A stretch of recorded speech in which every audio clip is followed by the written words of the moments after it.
Da glória à desgraça. Foi assim que um crítico descreveu a trajetória de Dustin Hoffman após as chocantes acusações que surgiram em 2017. Agora, aos 87 anos, o ator duas vezes vencedor do Oscar é quase irreconhecível nas ruas de Nova York, escondido atrás de óculos escuros e roupas casuais. Mas enquanto o mundo se concentra em sua transformação física, a verdadeira história é mais sombria. Como um dos maiores atores do cinema perdeu sua reputação, seu poder e o respeito de uma indústria que ele outrora dominou. Dustin Hoffman nasceu em 8 de agosto de 1937 em Los Angeles, Califórnia. Sua família não era rica, nem tinha ligações com o glamour de Hollywood. Seu pai, Harry Hoffman, trabalhava na Columbia Pictures como supervisor de adereços, mas perdeu o emprego durante a Grande Depressão. Depois disso, vendeu móveis para se sustentar. A mãe de Dustin, Lillian, adorava a ideia de trabalhar no mundo do entretenimento, mas nunca teve a chance de realizar esse sonho. Desde pequeno, a vida de Dustin foi repleta de desafios. Ele não conseguia falar até os 3 anos de idade, o que preocupava seus pais. Mesmo fisicamente, seu desenvolvimento era mais lento do que o da maioria das crianças. Sua família se mudava muito e não tinha muito dinheiro. Isso fazia Dustin sentir que não se encaixava em lugar nenhum. Ele era pequeno para a idade, usava aparelho nos dentes e lutava contra uma acne terrível na adolescência. Ele também não se saía bem na escola, o que o fazia se sentir ainda mais deslocado, principalmente porque seu irmão mais velho, Ron, era tão bem-sucedido academicamente. Para lidar com tudo isso, Dustin recorreu ao humor. Ele fazia piadas para chamar a atenção e obter a aprovação dos outros, mesmo que isso significasse zombar de seus professores. Seus pais queriam que ele tivesse um talento, então decidiram que ele deveria se tornar um pianista de concerto. Naquela época, isso era algo muito importante para as famílias judias, e Dustin mais tarde brincou dizendo que ser pianista era como o sonho máximo de seus pais, mas a música não o empolgava. Depois do ensino médio, Dustin foi para Santa Monica City College estudar música, mas também não se saiu bem lá. Suas notas eram péssimas e ele desistiu depois de apenas 1 ano. Por acaso, ele se matriculou em uma aula de teatro porque alguém lhe disse: "Você não pode fracassar atuando." Essa decisão aleatória mudaria tudo. Em 1958, aos 21 anos, Dustin deixou Los Angeles e se mudou para Nova York para se tornar ator. Ele tinha apenas $50 no bolso e nenhum plano concreto. Ela alugou um apartamento barato com outros atores em dificuldades, incluindo Gene Hackman e Robert Duvall, que também se tornariam famosos mais tarde. A vida em Nova York era difícil. Dustin fazia todo tipo de trabalho temporário para sobreviver. Ele foi garçom demonstrador de brinquedos na Macy's Datilógrafo e até trabalhou em um instituto psiquiátrico. Certa vez foi demitido de um emprego de garçom porque passava muito tempo ouvindo música na boate onde trabalhava. Dustin nunca desistiu de atuar. Ele estudou em escolas de teatro, deu aulas para crianças no Harlem e até dirigiu peças de teatro de pequeno porte. Fez 5 testes para o prestigiado Actors Studio antes de finalmente ser aceito.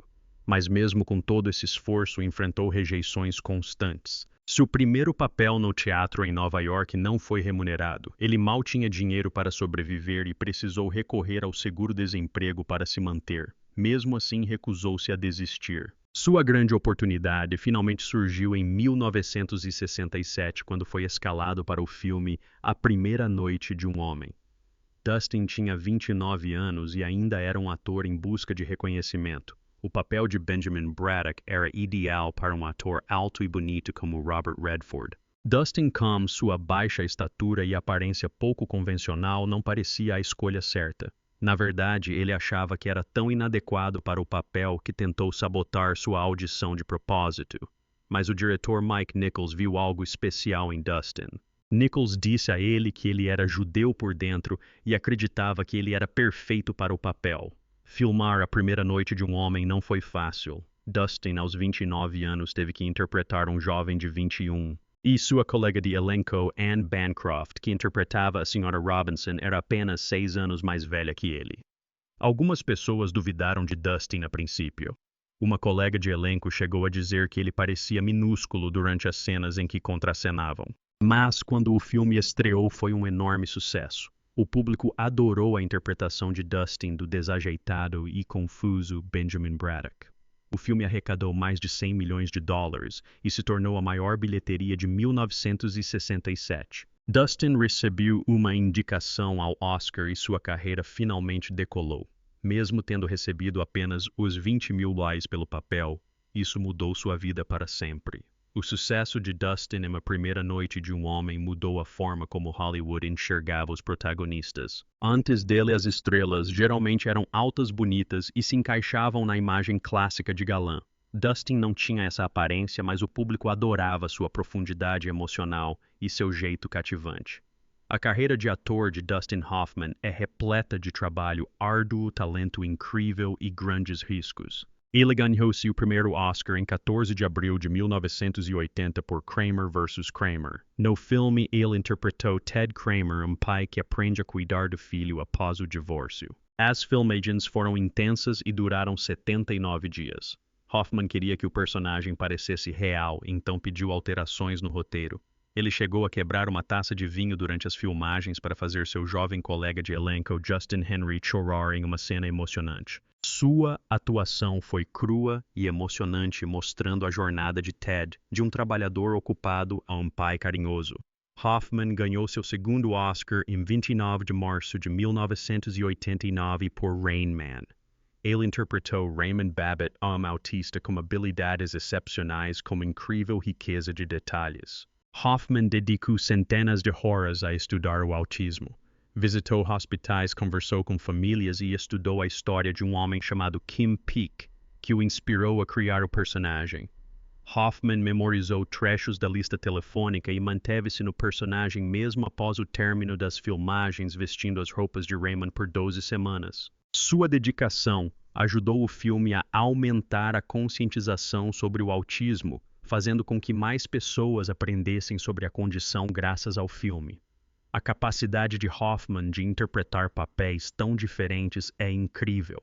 Em Perdidos na Noite, Midnight Cowboy, ele interpretou Ratso Rizzo, um vigarista doente e em dificuldades. Para interpretar o papel, ela colocou pedras nos sapatos para mancar e perdeu peso comendo apenas biscoitos e queijo cottage. Ele também viveu nas ruas por semanas para sentir o que seu personagem passava. A famosa frase "estou andando aqui" foi algo que ele gritou quando um táxi de verdade quase o atropelou durante as filmagens. Isso tornou a cena inesquecível. Em Tootsie, Hoffman seguiu na direção oposta. Ele interpretou Dorothy Michael, uma mulher, e passava horas todos os dias na maquiagem para parecer convincente. Ele praticou falar em um tom de voz mais suave e até foi à escola da filha vestido de Dorothy para ver se as pessoas acreditariam. E acreditaram. Interpretar Dorothy mudou a visão de Hoffman sobre as mulheres. Mais tarde, ele disse que isso o fez perceber o quão injustos eram os padrões de beleza e como ele havia julgado as mulheres no passado. Hoffman trabalhou com alguns dos melhores diretores e atores. Em A Primeira Noite de um Homem, Mike Nichols o pressionou bastante, fazendo-o filmar a mesma cena repetidas vezes. Para o filme Marathon Man, Hoffman trabalhou com Laurence Olivier, que não concordava com seu método de atuação intenso, quando Hoffman ficava acordado por dias para parecer cansado. Olivier lhe disse: "Por que você simplesmente não tenta atuar?" Mesmo com suas diferenças, eles criaram cenas incríveis juntos. O método de atuação de Hoffman é lendário. Para Papillon, ele perdeu muito peso e usou correntes de verdade que deixaram cicatrizes. Durante Marathon Man, ele ficou acordado por tanto tempo que começou a ver coisas que não eram reais e as filmagens tiveram que ser interrompidas. Para Rain Man, ele aprendeu a contar cartas tão bem que os cassinos o proibiram de entrar durante as filmagens. Mas essa dedicação não foi fácil. Hoffman lutava contra a ansiedade e tinha dificuldades para dormir. Depois de interpretar Willy Loman em A Morte do Caixeiro Viajante, ele se internou em um hospital porque a tristeza do papel o acompanhava constantemente. Mesmo com esses desafios, Hoffman acreditava que seu método valia a pena. Ele disse certa vez: "Se você não está disposto a arriscar sua sanidade por um papel, você não é um ator. Você é apenas um cara que fica parado na frente de uma câmera." Nas décadas de 1990 e 2000, a carreira de Dustin Hoffman mudou. Ele deixou de ser um galã para assumir papéis únicos e focados em personagens. Em 11 de dezembro de 1991, ele interpretou o Capitão Gancho no filme Hook de Steven Spielberg. Esse papel foi muito diferente de tudo que ele havia feito antes. O filme arrecadou 300 milhões de dólares no mundo todo, mas alguns críticos não gostaram. Mesmo assim, o público adorou a atuação de Hoffman porque ele conseguiu tornar o Capitão Gancho assustador e divertido ao mesmo tempo. Isso marcou o início de uma nova fase em sua carreira. Em 1997, Hoffman estrelou Wag the Dog, uma comédia política que parecia quase realista demais. O filme estreou em 25 de dezembro, apenas algumas semanas antes do escândalo de Monica Lewinsky estourar na vida real. Hoffman interpretou Stanley Mott's progenitor de Hollywood, que simula uma guerra para desviar a atenção de um escândalo presidencial. Sua atuação foi tão boa que lhe rendeu sua 7ª indicação ao Oscar. O filme custou 15 milhões de dólares para ser produzido, mas arrecadou 64 milhões de dólares, provando que Hoffman ainda era um grande chamariz para o público. No ano seguinte, em 6 de março de 1998, Hoffman apareceu em Esfera, um filme de ficção científica com Sharon Stone e Samuel L. Jackson. O filme não teve um bom desempenho nas bilheterias, arrecadando apenas 73 milhões de dólares em comparação com seu orçamento de 100 milhões de dólares. Apesar disso, o papel de Hoffman como o Dr. Norman Goodman, um psicólogo, mostrou sua disposição em experimentar novos gêneros e dar profundidade a histórias incomuns. Em 2004, Hoffman adotou um tom mais leve com a comédia Entrando numa Fria, lançada em 22 de dezembro. Ele interpretou Bernie Fokker, o pai divertido e excêntrico do personagem de Ben Stiller. O filme foi um enorme sucesso, arrecadando 516 milhões de dólares em todo o mundo. O filme apresenta Hoffman em um público mais jovem e mostrou seu lado cômico. A sequência Entrando numa Fria Maior, ainda com a família Little Fockers, estreou em 22 de dezembro de 2010. E embora não tenha recebido bem da crítica, arrecadou 310 milhões de dólares no mundo todo. Aos 75 anos, Hoffman tentou algo novo. Ele dirigiu um filme chamado Quartet sobre cantores de ópera aposentados. O filme estreou no Festival de Cinema de Toronto em 9 de setembro de 2012 e foi lançado nos cinemas em 11 de janeiro de 2003. O elenco talentoso incluía Maggie Smith, Billy Connolly e Tom Courtenay. Hoffman queria que o filme parecesse real, então usou músicos aposentados como figurantes. A trilha sonora clássica do filme chegou ao primeiro lugar nas paradas do Reino Unido. Os críticos elogiaram Hoffman por sua direção cuidadosa e o filme arrecadou 60 milhões de dólares com um orçamento de 11 milhões de dólares. Em 2008, Hoffman surpreendeu a todos ao fazer dublagem. Ele interpretou o Mestre Shifu, um sábio porém rabugento professor de artes marciais em Kung Fu Panda. O filme foi um enorme sucesso, arrecadando 631 milhões de dólares em todo o mundo e recebendo uma indicação ao Oscar. Hoffman disse que dublar era difícil para ele, mas persistiu. Ele retornou para as sequências em 2011 e 2016, e cada filme arrecadou mais de 500 milhões de dólares. A série Kung Fu Panda se tornou um enorme sucesso e o trabalho de dublagem de Hoffman foi adorado por fãs de todas as idades. Mais recentemente, Hoffman assumiu papéis menores, porém significativos. Em 2017, ele estrelou o filme Os Meyerowitz Família Não Se Escolhe, com Adam Sandler e Ben Stiller. O filme, lançado na Netflix, abordava o tema das relações familiares. Hoffman interpretou Harold Meyerowitz, um artista aposentado que luta com seu legado. Os críticos disseram que essa foi uma das melhores performances de Hoffman em anos.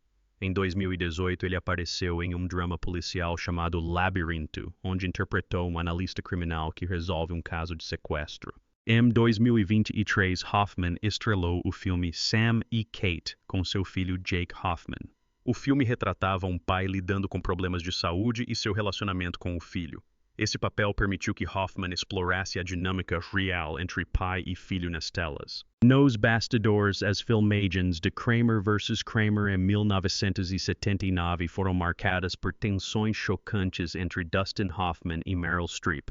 Logo no primeiro dia de filmagem, Hoffman deu um tapa no rosto de Streep sem aviso prévio antes mesmo da primeira cena entre os dois. Ele tinha 42 anos e ela 29. Hoffman, passando por um divórcio conturbado, descontou suas frustrações nela durante as filmagens.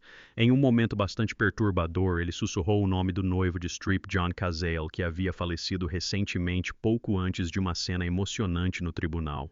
Ele queria provocar emoções reais. Em outra cena, chegou a atirar uma taça de vinho perto da cabeça dela sem que ela percebesse. O vidro se estilhaçou e alguns cacos caíram em seu cabelo. Streep o confrontou dizendo calmamente: "Da próxima vez que fizer isso, agradeceria se me avisasse." O comportamento de Hoffman não parou por aí. Ele improvisava falas para surpreender Streep, às vezes fazendo comentários grosseiros sobre o corpo dela. Em seu primeiro encontro, ele tocou em seu seio e brincou: "Sou Dustin." Arrotou Hoffman, sendo deliberadamente desagradável. Apesar de tudo isso, Streep manteve-se profissional, entregando uma atuação que lhe rendeu um Oscar. Anos depois, em 2018, ela classificou as ações de Hoffman como excessivas e disse que eram inaceitáveis em qualquer ambiente de trabalho, incluindo um set de filmagem. Durante as filmagens de Tootsie em 1982, Hoffman entrou em constante conflito com o diretor Sidney Pollack. Os 7 meses de filmagem foram repletos de discussões acaloradas. Hoffman havia passado anos desenvolvendo o projeto e exercia um controle incomum sobre o filme, o que gerou constantes disputas de poder com Pollack. Hoffman e o roteirista frequentemente reescreviam cenas nos fins de semana, causando atrasos quando as novas páginas do roteiro eram apresentadas às segundas-feiras. Essas mudanças atrapalhavam o cronograma e levavam a intensos confrontos no set. Pollack encontrou uma solução inusitada para o problema. Ele percebeu que era mais fácil trabalhar com Hoffman quando ele estava vestido como sua personagem Dorothy Michaels. Pollack começou a esperar até que Hoffman estivesse completamente caracterizado e maquiado antes de discutir mudanças. De alguma forma, Dorothy era mais cooperativa do que o próprio Hoffman. Essa solução alternativa manteve a produção em andamento, mas a tensão pessoal entre Hoffman e Pollack persistiu até o fim das filmagens. Pollack chegou a brincar que trocaria seu Oscar para recuperar os 9 meses que passou trabalhando com Hoffman. Apesar de todo o caos, Tootsie se tornou um enorme sucesso, recebendo 10 indicações ao Oscar. A reputação de Hoffman como alguém exigente o acompanhou ao longo de sua carreira. Seu perfeccionismo é lendário, mas causou problemas em muitos sets de filmagem. Durante as filmagens de Marathon Man em 1976, Hoffman ficou acordado por 3 dias seguidos para que o cansaço de seu personagem parecesse real. Seu colega de elenco, Laurence Olivier, disse-lhe certa vez: "Meu caro rapaz, por que você simplesmente não tenta atuar?" A obsessão de Hoffman por detalhes se estendia a tudo, não apenas a sua atuação. Em Tootsie, ele insistiu em 150 testes de elenco ao longo de 2 anos para aperfeiçoar a aparência de seu personagem. Ele frequentemente solicitava inúmeras repetições, frustrando diretores e atores.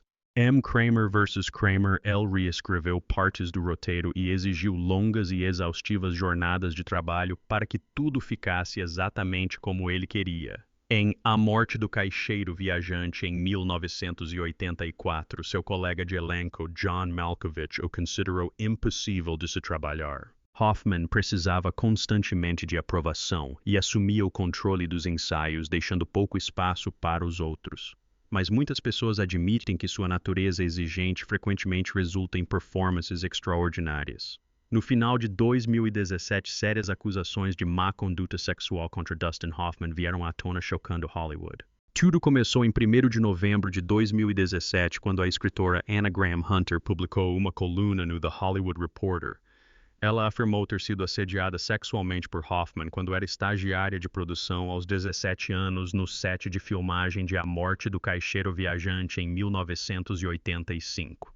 Essa primeira acusação abriu caminho para mais relatos e logo em seguida outras 7 mulheres se manifestaram com alegações semelhantes abrangendo décadas. Ex-acusações variavam de comentários inapropriados a alegações graves de agressão sexual. Melissa Kester, recém-formada na faculdade na época, alegou que Hoffman a agrediu durante a gravação de áudio para o filme Ishtar de 1987. Outra mulher identificada apenas como Carolyn afirmou que Hoffman a agrediu em um estúdio de gravação na mesma época. Corey Thomas, que tinha apenas 16 anos e era amigo da filha de Hoffman, disse que ele se exibiu para ela em um quarto de hotel. Outras mulheres compartilharam histórias de má conduta que remontam a tempos ainda mais antigos. A atriz Catherine Rosetta acusou Hoffman de apalpá-la repetidamente durante a remontagem da peça A Morte do Caixeiro Viajante na Broadway em 1983 e sua adaptação para a televisão. Uma mulher que usava o pseudônimo Pauline alegou que Hoffman se expôs e se tocou na frente dela em 1973, quando ela tinha apenas 15 anos. Juntas, essas histórias pintaram um quadro perturbador do comportamento de Hoffman ao longo de quase 5 décadas. O volume e a consistência dessas alegações eram impressionantes. Hoffman, conhecido como um dos atores mais respeitados de Hollywood e 2 vezes vencedor do Oscar, tornou-se repentinamente uma das figuras mais proeminentes envolvidas no movimento Me Too. As revelações mudaram significativamente a forma como as pessoas viam sua carreira e legado. Quando as alegações vieram à tona, a resposta de Hoffman foi uma mistura de desculpas e negação, o que deixou muitos confusos. Após a história de Anna Graham Hunter vir à tona, Hoffman divulgou rapidamente uma declaração dizendo: "Tenho o maior respeito pelas mulheres e me sinto péssimo por qualquer coisa que eu possa ter feito que a tenha colocado em uma situação desconfortável. Peço desculpas. Isso não reflete quem eu sou." À medida que mais acusações surgiam, Hoffman se tornava mais defensivo. Durante um painel público em 4 de dezembro de 2017 para o 30º aniversário de Wag the Dog, o moderador John Oliver o confrontou diretamente sobre as alegações. A conversa rapidamente se acalorou.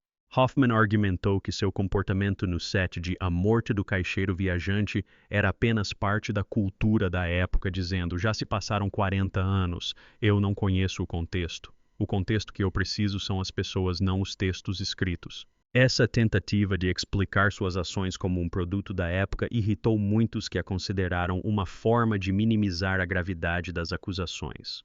Hoffman também alegou que piadas e comentários de cunho adulto eram normais em sets de filmagem na década de 1980.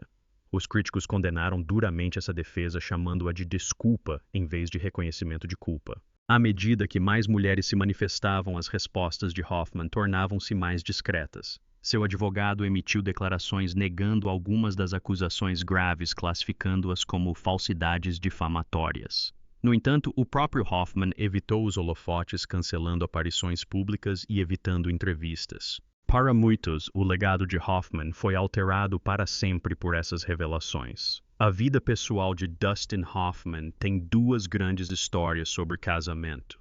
Seu primeiro casamento foi com Ann Byrne em 1969, logo após se tornar uma grande estrela depois de A Primeira Noite de um Homem. Eles estiveram juntos por 11 anos. Dustin adotou a filha de Ann Karina e tiveram uma filha, Jenna, em 1970. Mas o casamento deles não foi fácil. Dustin estava muito focado na carreira e o estresse da fama piorou as coisas. Mais tarde, Dustin admitiu ter sido infiel durante esse período. O divórcio em 1980 foi difícil e Ann recebeu uma indenização de $4 milhões, uma quantia considerável na época. Seu segundo casamento foi completamente diferente. Em 1980, Dustin casou-se com Lisa Gottsagen e eles estão juntos há mais de 40 anos. Lisa conheceu Dustin quando tinha apenas 10 anos de idade. Ela disse à avó: "Um dia quero me casar com ele." 12 anos depois, eles se reencontraram e se casaram rapidamente. Juntos tiveram 4 filhos, Jake, Rebecca, Max e Alexandra. No primeiro encontro, eles conversaram sobre ter filhos. Lisa queria 6, mas Dustin, que já era pai de 2, disse que 4 eram suficientes. E foi exatamente o que aconteceu. O casamento deles durou porque compartilham os mesmos valores e priorizam a família. Lisa disse certa vez que o objetivo principal do casamento era estar junto como uma família. Ser pai mudou Dustin de muitas maneiras, inclusive no trabalho. Quando fez Kramer vs. Kramer em 1979, a história de um pai lutando pelo filho era muito parecida com o que ele estava passando durante o divórcio. Dustin disse mais tarde que interpretar esse papel o ajudou a ser um pai melhor na vida real. Ele percebeu a importância de estar presente para seus filhos. Essa conexão entre seu trabalho e sua vida pessoal se repetiu com Rain Man em 1988. Dustin interpretou um autista com habilidades excepcionais no filme e passou um tempo com famílias autistas para se preparar. Isso o tornou mais cuidadoso na criação dos próprios filhos. Curiosamente, seu filho Jake, com apenas 7 anos, fez uma breve aparição no filme, o que pode tê-lo inspirado a se tornar ator mais tarde.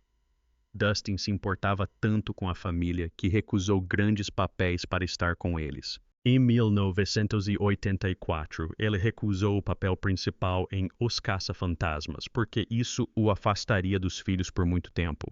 Mesmo tendo perdido uma grande oportunidade, ele não se arrependeu de priorizar a família. Dustin também se importava muito com questões políticas. Na década de 1960, ele se manifestou contra a Guerra do Vietnã e participou de protestos mesmo sabendo que isso poderia prejudicar sua carreira. Seu trabalho frequentemente refletia suas opiniões. Em Todos os Homens do Presidente, em 1976, ele interpretou um jornalista que desvenda o escândalo de Watergate, o que demonstra a importância de dizer a verdade ao poder. No final da década de 1980, ele se envolveu profundamente com causas ambientais. Nauru, Race to Save the Planet Corrida, para salvar o planeta, um dos primeiros grandes documentários sobre mudanças climáticas. Ao longo dos anos apoiou diversas campanhas para proteger o planeta, como o combate ao desmatamento e a poluição dos oceanos. O ativismo de Dustin às vezes causava problemas. Em 2003 ele criticou a guerra do Iraque, o que desagradou algumas pessoas em Hollywood. Mas Dustin se manteve firme dizendo: se você vê algo errado, precisa se manifestar. Ele também apoiava os direitos LGBTQ+, e se manifestava contra o racismo. Mesmo aos 80 anos, participou da Marcha das Mulheres em 2017 com sua neta, demonstrando que ainda se importava com a luta por justiça. Em 2013, Dustin enfrentou uma batalha muito pessoal. Ele foi diagnosticado com câncer, embora tenha mantido isso em segredo a princípio. Fez uma cirurgia em um dos melhores hospitais de Nova York e passou por intensos tratamentos de radioterapia e quimioterapia. Mesmo com todas as dificuldades, Dustin se manteve determinado. E ele insistiu em dirigir até suas consultas para se sentir normal e independente. Mais tarde admitiu que estava com medo, mas usou esse medo como motivação para se recuperar. No fim, venceu o câncer, demonstrando a mesma força que sempre teve em sua vida. Dustin Hoffman, o famoso ator adorado por filmes como A Primeira Noite de um Homem e Rain Man, tem sido visto em público apenas algumas vezes recentemente. Em 18 de setembro de 2024, aos 87 anos, ele foi visto caminhando pela cidade de Nova York. As pessoas mal o reconheceram. Ele estava muito diferente de si mesmo. Seu aspecto limpo e impecável havia desaparecido. Em vez disso, ostentava uma barba por fazer branca, usava um chapéu preto e escondia-se atrás de óculos escuros. Fãs e fotógrafos ficaram surpresos com o quanto ele havia mudado e se perguntavam como seria sua vida agora. O novo visual de Hoffman não se resumia apenas ao rosto. Todo o seu estilo parecia diferente. Em de outubro de 2024, ele foi visto almoçando com sua esposa Lisa no restaurante Il Buco, em Nova York. Ele não estava com a elegância que as pessoas se lembram de seus looks em eventos de tapete vermelho. Em vez disso, ele usava calça de moletom, um moletom com capuz e um boné de beisebol. Seus cabelos grisalhos estavam mais compridos que o normal, o que o fazia parecer ainda mais diferente. Muitos fãs acharam difícil acreditar que aquele homem casual fosse o mesmo ator que admiravam há anos. Esses avistamentos deram início a conversas sobre como até mesmo as maiores estrelas mudam com a idade. Muitos veículos de comunicação consideraram Hoffman irreconhecível, mostrando o quanto o tempo pode transformar até mesmo os rostos mais familiares. Mas mesmo com todas as mudanças, Hoffman ainda possui uma presença marcante. Em 3 de março de 2024, ele fez uma rara aparição na estreia de Kung Fu Panda 4. Ele dubla o Mestre Shifu no filme. Desta vez, ele trouxe 2 de seus netos, mostrando um lado doce e voltado para a família, que os fãs raramente veem. Mesmo aos 87 anos, Hoffman não parou de trabalhar. Na verdade, ele ainda está se dedicando a projetos empolgantes. Um dos maiores lançamentos é Megalopolis, um filme de ficção científica dirigido por Francis Ford Coppola. Ele estreia em 17 de maio de 2024. Hoffman estrela ao lado de grandes nomes como Adam Driver e Natalie Emmanuel. A história gira em torno da reconstrução da cidade de Nova York após um grande desastre. Este é um dos primeiros grandes filmes de sucesso de Hoffman em anos, e os fãs estão ansiosos para vê-lo no elenco. Havia rumores de que Hoffman poderia se aposentar, mas ele continua provando que estão errados. Está confirmado para participar de um novo projeto de mistério e investigação intitulado Tuner, dirigido por Daniel Rohrer, além de outro longa-metragem muito aguardado, Luca Mortis, que já concluiu sua fase de produção.